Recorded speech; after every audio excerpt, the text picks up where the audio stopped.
উপজেলায় এবছর 1150 হেক্টর জমিতে সুপারি চাষ হয়েছে। এবছর সুপারির ফলনও ভালো হয়েছে এবং কৃষকরা ভালো দাম পাচ্ছে।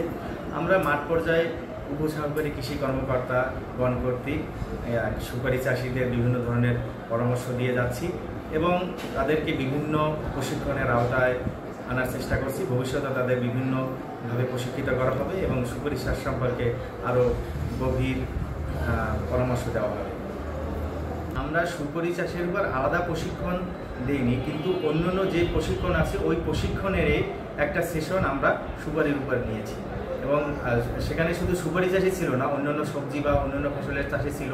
আবার তাদের মধ্যে যারা সুপারি চাষ করেছে তাদেরকেও আমরা যেহেতু এখানে সুপারি বেশি চাষ হয় সেই জন্য আমরা সুপারি সম্পর্কেও আমরা একটা ক্লাস নিয়েছি।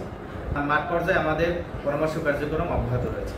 হ্যাঁ, অবশ্যই আমরা সবসময় শিশু শ্রমকে আমরা নিরুৎসাহিত করি এবং যদি এরকম কার্যক্রম চলতে থাকে তাহলে বিষয়টি আমরা উপজেলা নির্বাহী বিচার মহোদয়কে জানাবো এবং তার মাধ্যমে আমরা এটার বিরুদ্ধে আমরা ব্যবস্থা নেব এবং যাতে ভবিষ্যতে আর কেউ শিশু শ্রমকে ব্যবহার না করতে পারে সেই জন্য আমরা বিকল্প পরামর্শ দেব।